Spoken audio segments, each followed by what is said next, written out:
Welcome back, class. This is going to be chapter 1-6, comparing and ordering integers. What are integers? The integers are actually a set of the positive whole numbers, their opposites, and zero. So by their opposites, we really mean the negative whole numbers,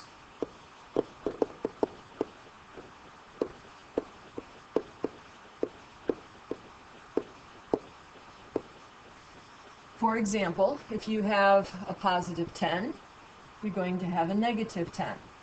If you're going to have a positive 1, you're going to have a negative 1.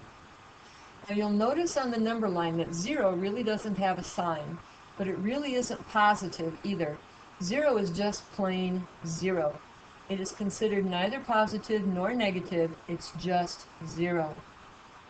One of the first objectives we're going to be dealing with here is how to compare integers. Using a number line is pretty helpful.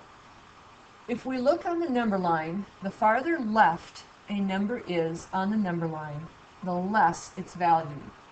Left means less, which is nice because the less than sign actually points to the left. Let's look at example A. We're going to compare negative 8 with 2. Now, negative 8 is over here, and positive 2 is over here on the right. Left means less, so the negative 8 is less than 2.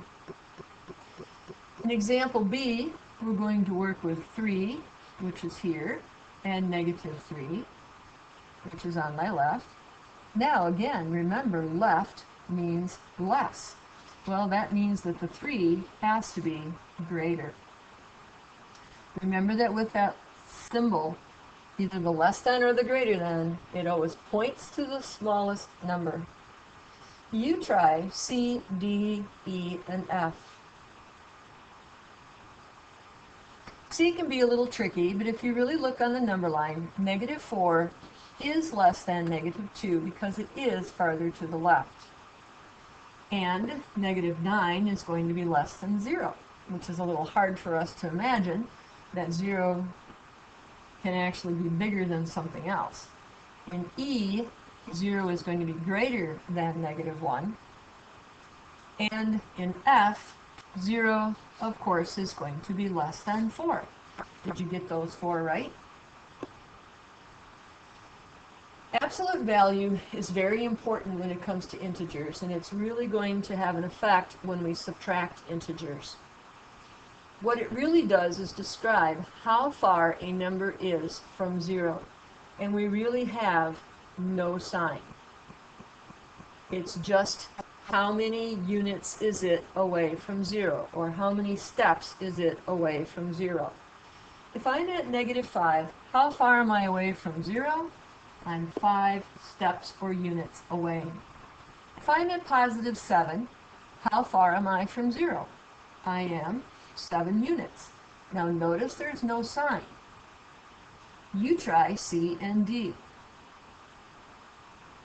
If you're at 5, you will be 5 units away from 0. And if you're at 0, you don't have to move at all, so you take 0 moves.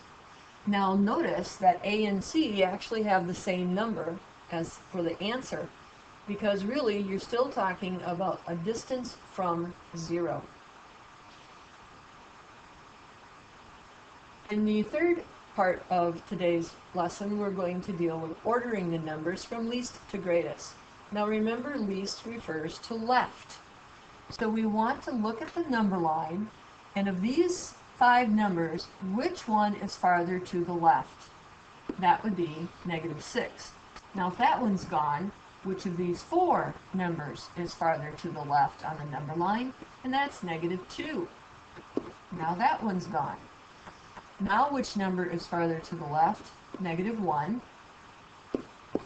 Of these 2 numbers, 5 and 3, which one's farthest to the left? The 3, and 5 has to be my greatest number. You try B. Negative 6, negative 3, negative 2, 6, and 9. last objective or idea that we're going to deal with today is a number and its opposite. The opposite of a number, is the same distance from 0, but it's going to be on the opposite side of the number line. So if we're talking about a negative number, its opposite will be on the right side of the number line. If we're talking about a positive number, its opposite will be on the left side of the number line. Our instructions are to graph each integer and then its opposite. -7 is graphed by using a closed-in circle or dot at -7.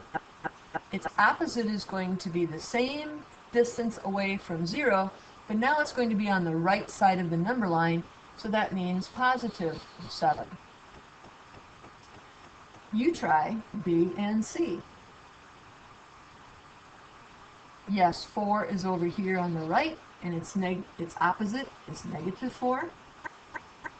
0 can be a little tricky because it really doesn't have an opposite. Remember, you're not moving to another side of the number line.